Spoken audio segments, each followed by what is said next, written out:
The house had a name, but it had long since lost its grace. Blackwood Manor. It stood on a bluff overlooking the restless, slate-gray Atlantic, a monument to a prosperity that had soured and curdled into ruin. Its architecture was a grotesque fusion of New England Puritan rigidity and Gothic excess, tall, narrow windows like staring, judgmental eyes, and a widow's walk that offered no view but the endless, empty horizon. Elias Thorne, the last living descendant, arrived on a day when the air felt thick and sulphurous, a perpetual twilight clinging to the ground. The drive from the nearest town, a sparse, mistrustful hamlet called Pigeon Cove, had taken 3 hours, mostly along a cracked, overgrown carriage road that suggested nature had been actively trying to reclaim the estate for decades. Blackwood was not merely old, it was tired. The very clapboards seemed to sigh under the damp weight of the maritime air. Patches of moss, thick and green as moldering velvet, clung to the north side, and the once white paint had peeled away in strips that resembled old, sun-bleached skin. The wrought iron gates, warped and rusted, hung crookedly from one hinge, pretentiously open as if inviting inevitable tragedy. The key Elias held, a massive, cold piece of brass, felt heavier than the estate's mortgage. He pushed the front door open, and the sound was not a creak, but a deep, structural groan, a complaint from the house's very foundation.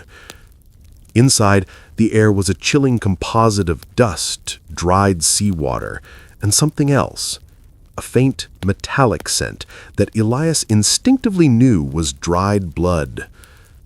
The entryway was vast, dominated by a towering staircase that curved up into the gloom. Heavy velvet. He was a conflicted protagonist, caught between the cold, rational world he was trained to trust and the ancient, irrational dread that the house was actively nurturing within him. His mission, to catalog, appraise, and sell, was his only anchor. Any deviation from that task felt like stepping off a precipice. This internal conflict manifested physically. Elias hadn't slept soundly since arriving. He was prone to sharp, sudden headaches that centered behind his eyes, blurring his vision just enough to make the distant shadows seem to writhe. He would often stop mid-sentence, listening intently for a sound that never quite materialized, a low, rhythmic thump that felt more like a heartbeat than a draft. His eye was drawn to a single object dominating the drawing room wall, where the moldering crimson wallpaper was least damaged: the portrait. It was a life-sized oil painting, done in an aged palette that made it appear sepia-toned even in the poor light. The subject was the first Elias Thorne, the patriarch whose guilt still haunted the house. He was depicted seated on a severe, dark chair, dressed in the austere black of a 17th-century Puritan merchant. The portrait was a masterpiece of psychological intensity. The artist had captured a man burdened by an unforgiving conscience. The eyes, dark and sunken beneath a high, severe forehead, held not the pride of a successful man, but the terror of one convinced he was damned. His lips were drawn thin, as if perpetually tasting the ash of some terrible secret. The hands, resting on the arms of the chair, were startlingly pale and seemed disproportionately large, clutching the wood with white-knuckled fervor. As Elias stood before his namesake, a wave of profound nausea washed over him. The painting did not merely depict a man, it seemed to contain him. "He doesn't look like an ancestor," Elias muttered to himself, the sound swallowed by the high ceiling. "He looks like a warning." The psychological tension tightened its grip. Elias felt a profound sense of identification and repulsion. He shared the man's name and now his space. Was the ancestors' guilt hereditary? Was the dread that had consumed the family, driving Hester mad and causing all other Thorns to flee, simply waiting for the last of the bloodline to return and receive it? He suddenly felt the urge to destroy the portrait, to stab the canvas, tear out the judgmental eyes, and burn the wood. It was an urge so violent and uncharacteristic that it shocked him back from the wall. He retreated, leaning against a cold marble mantelpiece, trying to deploy his structural engineer's mind. Rationally, it is pigment on cloth. The anxiety is mine, induced by isolation and lack of sleep. Yet, as he looked back, the heavy, painted eyes of the first Elias Thorne seemed to track his movement. The portrait was not merely an object. It was the unblinking sentinel of the dark family legacy, waiting to witness the psychological breakdown of the last Thorne. Blackwood Manor was isolated, but its isolation was not an empty space. It was a vast, brooding presence, the terrifying, untamed American landscape itself. Beyond the manor's overgrown formal gardens lay the true wilderness of the coast.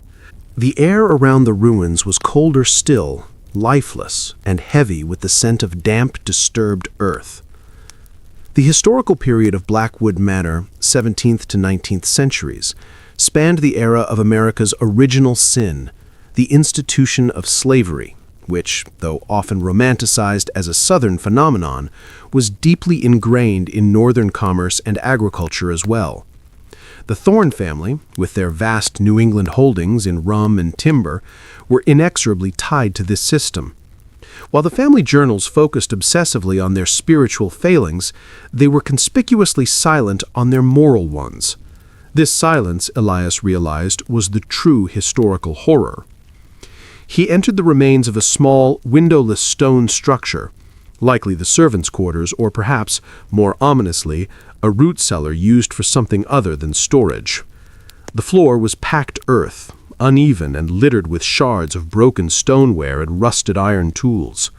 As he swept away the debris, he uncovered a smooth, dark stone with crudely carved, non-English symbols, an object that felt utterly alien to the stern European aesthetic of the main house. Kneeling in the gloom, Elias finally confronted the stain on the family legacy that the portrait and the journals only alluded to. He recalled a line from Hester's marginalia in one of the property ledgers. "The foundation is laid with suffering that cries out, though no white man hears it." He imagined the hands that had built Blackwood, not just the hired European laborers, but the enslaved individuals brought in chains from the West Indies or Africa to facilitate the Thornes' burgeoning trade. Their despair, their labor, their stolen lives were the true, invisible mortar that held the manor together. The house was not merely built near tragedy, it was built by it. The silence of the outbuilding was broken by a sudden sharp, almost unbearable feeling of suffocation. Elias gripped his chest, his breath shallowing as if the air itself was being squeezed out of the room. He felt a wave of impotent racial injustice wash over him, not his own experience, but the raw, trapped trauma of those who had died here, unseen and unmourned. The haunting of Blackwood was not a dramatic ghost in white linen. It was the psychic residue of systemic cruelty. It was the injustice of those whose labor and lives were erased from the official history, yet whose pain was so profound it remained physically tangible. Elias stumbled back, knocking his shoulder against the damp stone wall. He felt a cold resolve crystallize within him. The first Elias Thorne feared God's judgment, but the true curse was the judgment of the wronged, which lingered in the very foundation. The manor demanded a confrontation, not with a demon, but with the unrepented sin of the American past. And to truly sell the house, Elias knew he would first have to unearth and perhaps atone for the shadows of the peculiar institution that still stretched across the land. Elias had nearly completed his survey of the main floors, his rational mind trying to impose order on the chaos of Blackwood Manor. Only the attic remained, a space dreaded by all previous occupants, and now him. He approached the attic door, a heavy, unpainted slab of pine at the end of the third-floor hallway, with a genuine sense of foreboding. The latch was sealed with a stiff, antique padlock. Elias used the brass skeleton key inherited from his great-aunt Hester. The click of the lock was loud and final, and when he heaved the door open, Mercy realized he was no longer an engineer assessing damage, but a detective holding the key to the source of the rot. The psychological tension had just become terrifyingly real. Elias Thorne, the structural engineer, sat hunched over the manuscript, the account of Mercy. His mind, a battleground where the logic of the Enlightenment wrestled fiercely with the irrational terror streaming from the attic. His professional life was governed by Newtonian physics, quantifiable stress tolerances, and the absolute predictability of material failure. Ghosts and curses had no place in his worldview. Yet here was evidence. A handwritten chronicle detailing not just greed, but calculated, ritualistic cruelty, a dark methodology that explained the manor's spiritual rot far better than simple neglect. Mercy wrote of secret meetings, of transactions with the deep, and of the first Elias Thorne's belief that by sacrificing human life and sanity, the material wealth of the family could be supernaturally guaranteed. Elias tried to apply his rational filters. Doubt. Mercy was institutionalized. Her writings could be the product of a disturbed mind, a Gothic fantasy fueled by the era's sensationalism. The peculiar scents, the cold spots, and the tracking eyes in the portrait, these were explainable phenomena. Poor ventilation, drafts, and the simple optical illusion of chiaroscuro. But the manuscript was too specific, too historically resonant with the unspoken horrors of the time. It contained details about the manor's construction, specifically a section of the foundation that Elias had found strange on his structural survey, details Mercy could not have known unless they were true. The conflict reached a sharp physical peak when Elias decided to test his Enlightenment ideals against the manor's influence. He retrieved a book he had brought with him, a worn paperback copy of David Hume's An Enquiry Concerning Human Understanding, a celebration of empirical evidence and skepticism. He intended to read it aloud, to use the light of reason to dispel the gloom. As he began the famous passage arguing against belief in miracles, the atmosphere in the drawing room shifted violently. The deep silence that usually pervaded Blackwood was broken by a sudden, jarring change in temperature, dropping the air around him to near freezing. The heavy velvet curtains, which had not moved in the faintest breeze all day, suddenly billowed inward, though the windows were latched shut. Then came the sound, a low, scraping noise, originating not from the attic, but from within the walls directly behind the portrait of the first Elias Thorne. It was a sound like dry bone dragging across stone, and it began to match the rhythm of his own frantic pulse. Elias stopped reading, his voice cracking. He looked up at the portrait. The severe gaze of his ancestor seemed to deepen, the painted lips perhaps curving infinitesimally into a look of profound, terrible amusement. "This is fear," Elias told himself, clutching the Hume manuscript like a talisman. "This is psychological projection, fueled by sleep deprivation and suggestion."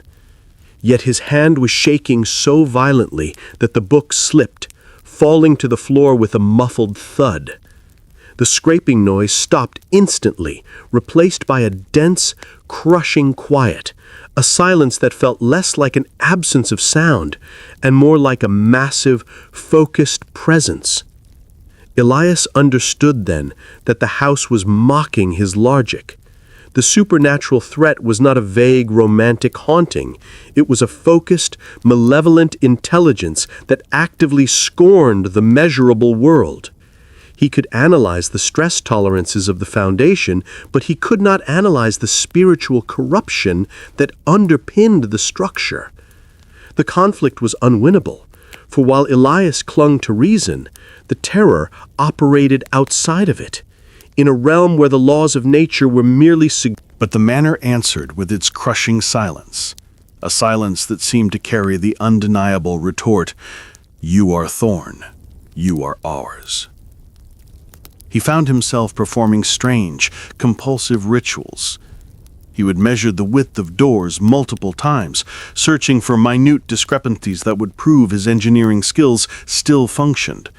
He would meticulously arrange the antique keys in ascending order of size, only to find them scrambled again hours later.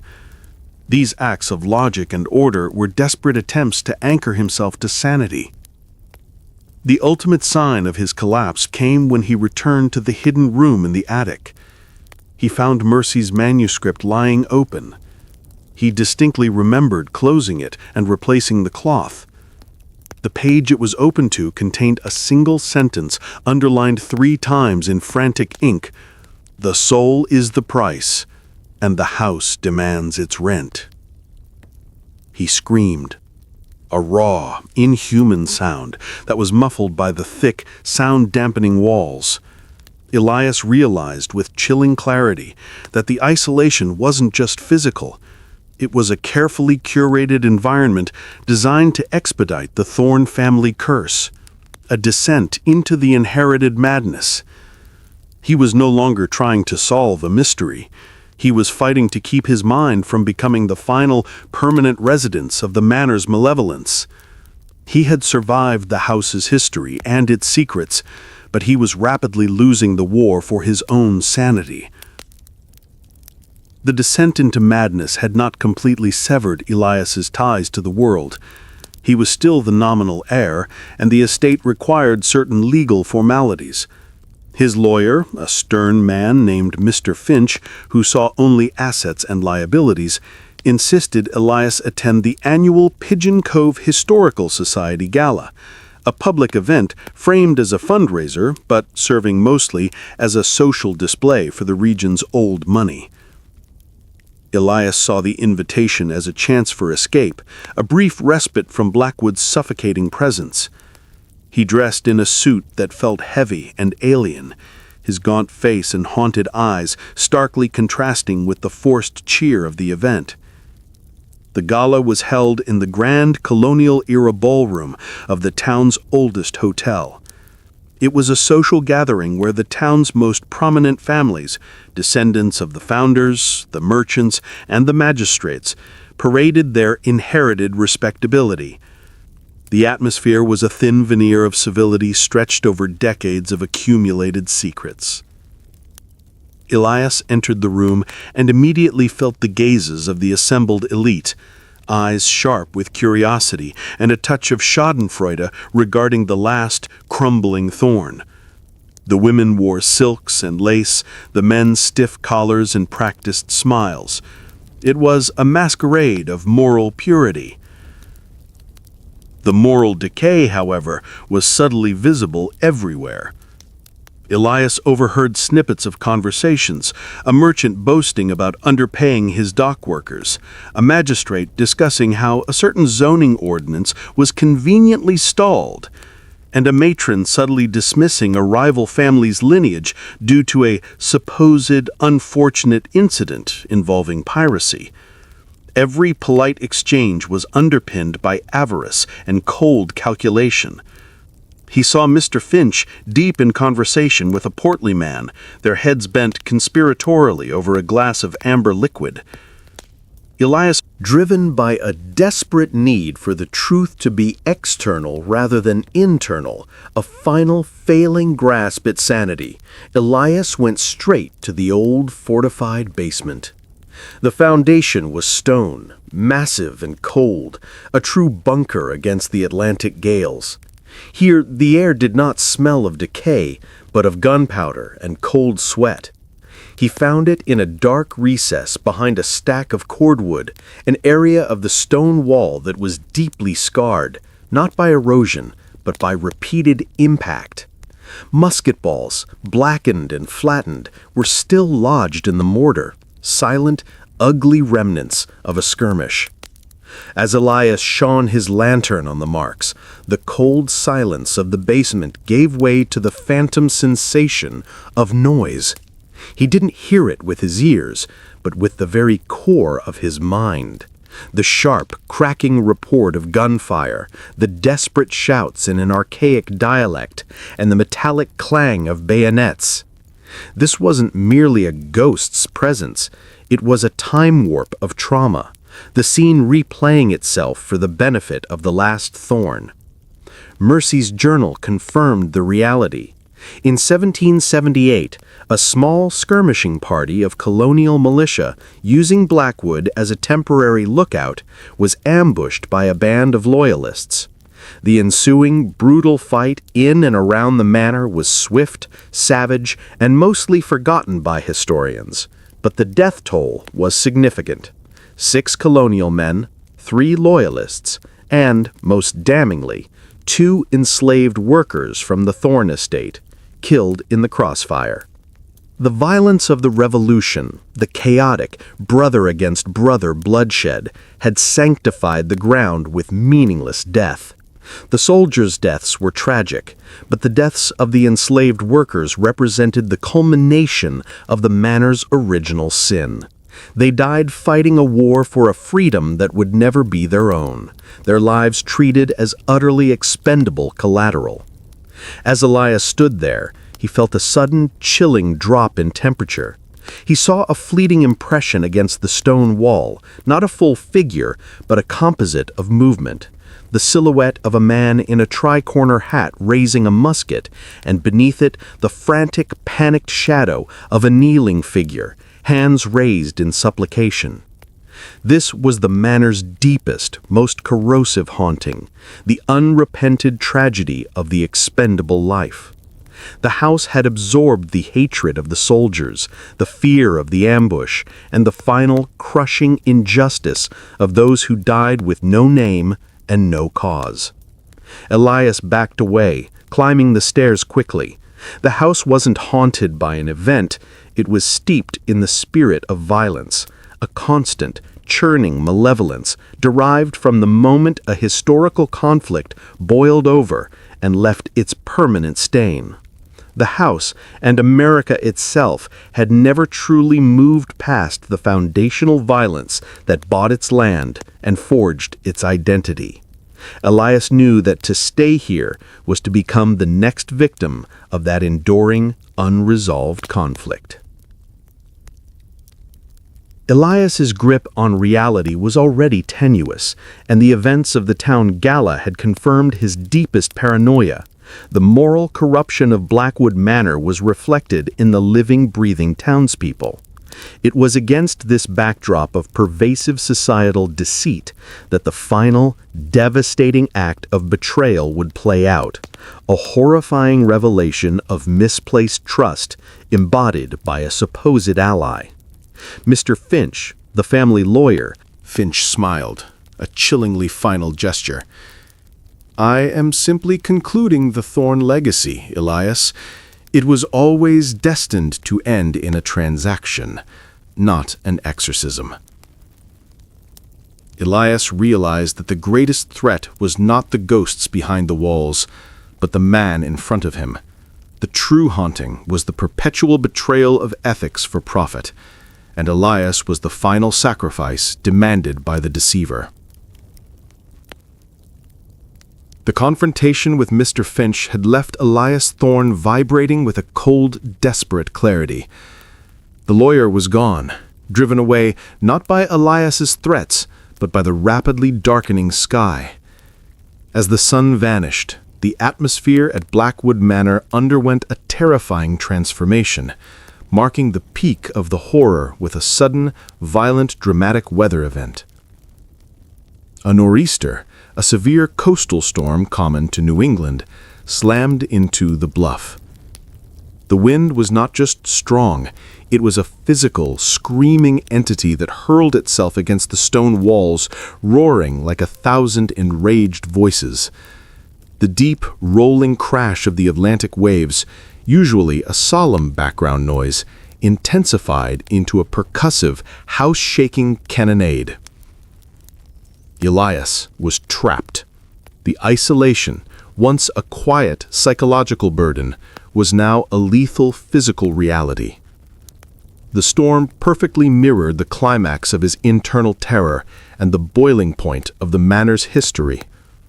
The chaos outside was the spiritual turmoil inside. Rising floodwaters. With a desperate strength he didn't know he possessed, Elias plunged his hands into the freezing water, feeling for the cold, smooth surface. As his fingers closed around the stone, the spectral entity shrieked, a sound that was pure, unadulterated spiritual agony, so potent it threatened to rupture his eardrums. The entire basement vibrated violently, the storm above matching the supernatural fury below. The moral collapse of the Thorne family's legacy was now being mirrored by the physical unmaking of the house.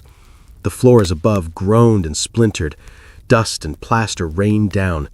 Elias felt the ground beneath him shift, the very foundation of Blackwood Manor beginning to tear itself apart, no longer able to contain the centuries of horror. He pulled the binding stone free, a small, dark rock, inscribed with the same crude, non-English symbols he had seen in the outbuildings. The moment it left its ancient resting place, a blinding flash of white light erupted from the spot, followed by a terrifying, prolonged roar that was neither storm nor spirit, but the sound of something ancient and terrible being violently undone. Elias clutched the stone, shielding his eyes. The light and sound were unbearable, ripping through the very fabric of the basement. He didn't know if he was destroying the house, the haunting, or himself, but he knew with chilling certainty that Blackwood Manor, the monument to the Thorne family's dark legacy, was finally, irrevocably, undergoing its own violent unmaking. The blinding white flash and the structural collapse ceased as abruptly as they had begun. Elias Thorne lay sprawled on the cold, damp stone floor of the basement, the storm's roar outside now sounding muted, distant, like the retreat of a defeated army. He was alive, gripping the small, dark binding stone in his hand. The spectral vortex was gone. The atmosphere, though still heavy with the scent of ozone and wet earth, was profoundly, chillingly different. The oppressive, chronic malevolence that had weighted the manor for centuries was lifted. Elias slowly pushed himself up. The basement was severely damaged. A large section of the ceiling had fallen in, and the outside wall was visibly cracked. Yet the air was clear. The house was wounded, perhaps mortally, but it was no longer possessed. He looked down at the spot where the binding stone had rested. The water was murky, but as he moved the light he saw it. The water was revealing the hidden base of the foundation wall, and there, etched into the stone and mortar, were the names. Not the names of the Thorne patriarchs, but names that had been deliberately erased from the family records. Obi, Zola, Esme, and Samuel. The names of the enslaved workers who had died in the revolutionary skirmish and whose very suffering had been ritually bound into the house's foundation to guarantee the Thorne fortune. This was the core of the historical injustice, the original sin that powered the curse. The Thorne family had not just owned these people, they had, through the first Elias's dark practices, turned their trauma and forced labor into a spiritual perpetual motion machine for wealth. The curse was not divine retribution. It was the psychic echo of the long-buried crying out for recognition. It was the same low, insistent thump, thump, thump he had heard vibrating through the floorboards of Blackwood Manor. It was the sound that had begun his descent into madness, the sound he had always dismissed as the house's heartbeat or the waves of the sea. He froze, pen hovering over the paper. He pressed his hand to his own chest, but his heart rate was erratic and rapid, not the steady, rhythmic bass he heard. The sound was coming from within his head, or perhaps within his very soul. He realized the horror that Mercy's journal had hinted at, the ultimate ambiguity of the curse. He had broken the ritual that tied the suffering to the material house, but he had failed to cleanse the corruption from the bloodline. By confronting the first Elias Thorne's spectral presence, he had not banished it, he had absorbed it. The old man's face, the sneering portrait, the calculating eyes, the perpetual guilt, they were no longer confined to the decaying walls of Blackwood. They were now residing in the last living Thorne. Elias stood up, moving toward the small, tarnished mirror on the hotel dresser. He looked at his reflection. His face was still gaunt, still shadowed, but the light in his eyes was subtly different. It was colder, possessing a ruthless, predatory calculation that had never been there before. He was no longer the terrified engineer. He was the next vessel. He reached out and smoothed his rumpled suit jacket. The guilt was gone, replaced by a terrible